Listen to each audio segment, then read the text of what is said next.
So earlier today, I went to go see the new Crow movie starring Bill Skarsgård and FKA Twigs. And was it good? Well, we're going to get into that.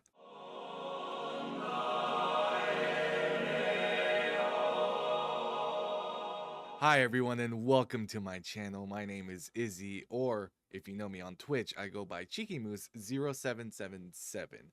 And today I'm going to be talking about my overall thoughts and feelings over the new 2024 Crow movie featuring Bill Skarsgård and FKA Twigs.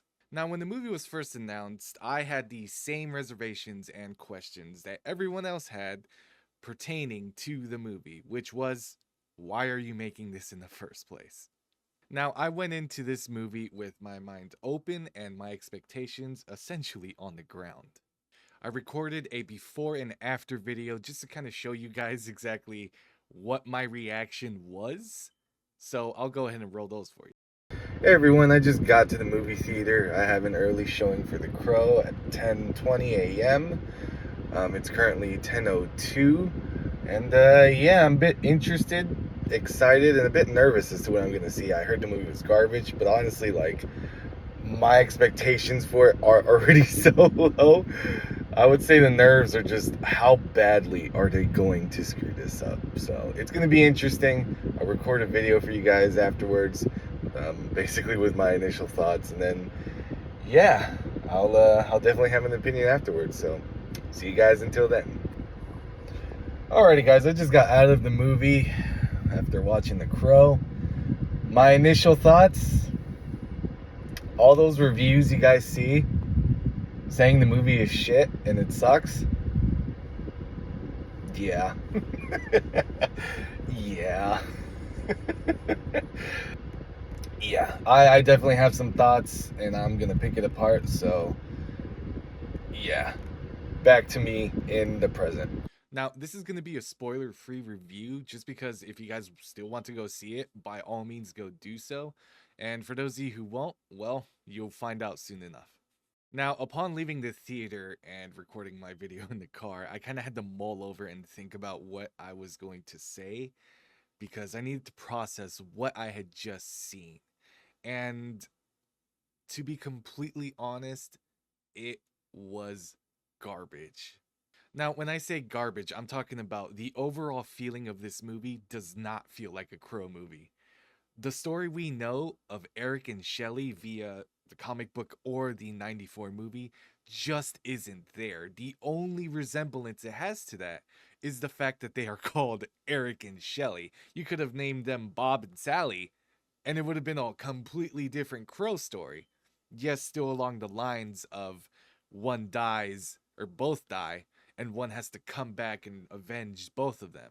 That's the only, like, physical spiritual resemblance to the Eric Draven and Shelley Webster story. You guys remember the zany characters that were T-Bird, Funboy, Tintin, Skank, Top Dollar, and his deranged fucking sister? Yeah, none of them are in this. And it's so noticeable because the henchmen, they're just so very generic. I don't even remember any of their names. And when they started dying, I just couldn't care less. Like, the only time that I was like, oh, okay, well, cool, I guess, is the first guy he kills because it's somewhat reminiscent of the T-Bird scene, except less good, if that makes sense. Now, don't get me wrong, the actors in this, they tried their best, guys. They tried their best with what they were given, but ultimately, it just falls very, very flat. Bill Skarsgård, for instance, he tries his best at portraying Eric Draven as this tortured soul who has to basically avenge the death of someone he loves. And ultimately, it comes off as non-believable because when you first see him, he's sort of very quiet and timid and just kind of wimpy, to be completely honest. So by the time he actually gets to become the Crow, you're just like, I mean, I guess you were just thrown into the circumstance. I don't know. For me personally, it just didn't hit the right way. FKA Twigs as Shelly, I can't really fault her all that much because in the original movie we don't really get to see much of Shelly outside of flashbacks and small little snippets of her showing up as a ghost. So I can't really fault her there. However, their chemistry, I just wasn't feeling it. There was a point where she's like, promise to always love me, and if you can't, you gotta love me harder, or some shit like that. And I was sitting there literally thinking to myself, you just met this dude like 3 days ago, or what would seem like 3 days ago. How are you already in love? It didn't make sense. You don't really feel that connection that you did in the first one. Did a pretty good job in establishing like, hey, these guys were in love. They were a cute couple. You saw them and you believed it. This did none of that, despite them trying their hardest to be like, we come from really shitty circumstances. Let's run away together and let's fall in love. And I wasn't feeling it. Now, I know there's going to be some people that are going to say, Izzy, you can't compare the 2024 Crow to the 1994 Crow with Brandon Lee. And I say bullshit, because that is the best example. That is the gold standard of a live action Crow adaptation that we have. It's the only one. The other ones, City of Angels and the rest that came before that I never bothered to watch, just aren't it. Okay. When it comes to Eric Draven, Shelley Webster, that's it. That's the one everyone has to live up to, because you watch that one and you get an amazing story, amazing actors, an amazing soundtrack. That's another thing. In this one, the soundtrack is eh, to put it lightly, I guess. It's not memorable. Okay, there is no The Cure. There is no Machines of Loving Grace, no Pantera, no Nine Inch Nails. None of that. Nothing that makes you go, oh, hell yeah, I can dig this. There are no memorable shots that you will remember from this movie. You'll probably watch this movie and then forget about it a few days later. Okay. Remember the scene where Eric is sitting outside in the 94 where he's just kind of crouched and it's raining and you have Machines of Love and Grace playing, and it's such an iconic fucking shot along with like a whole bunch of the other scenes in the movie?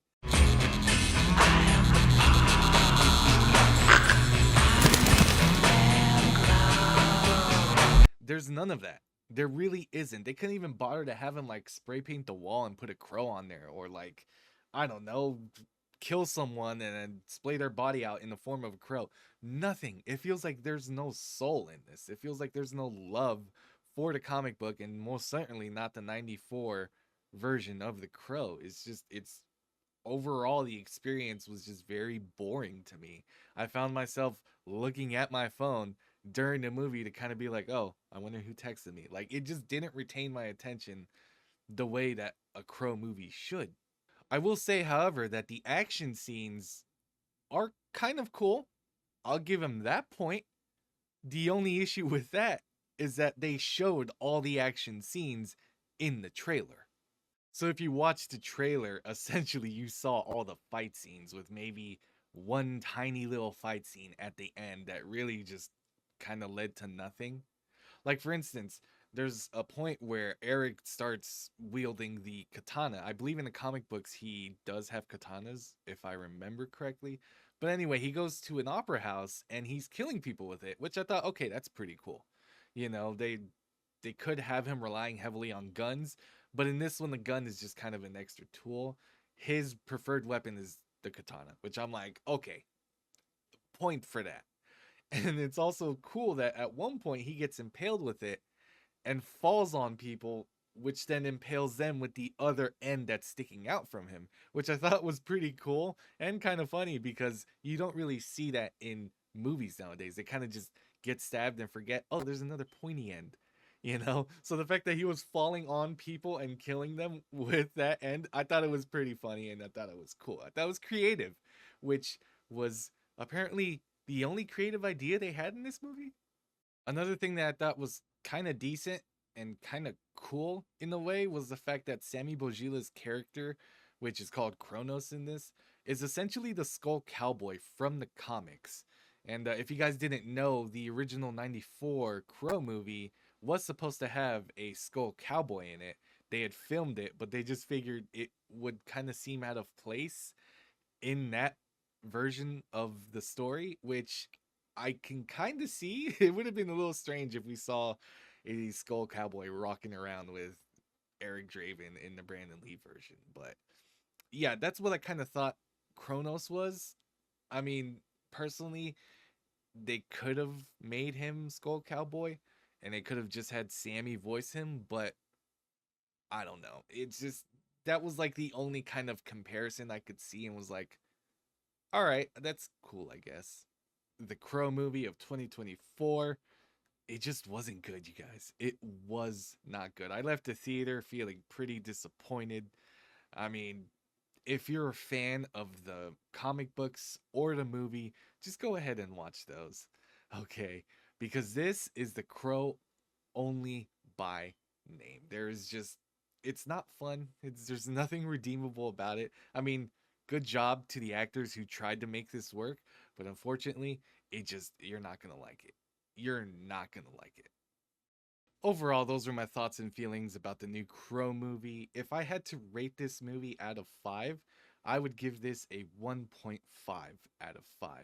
And yeah, you guys could probably just be like, hey, that's just some random metalheads, opinion about the movie.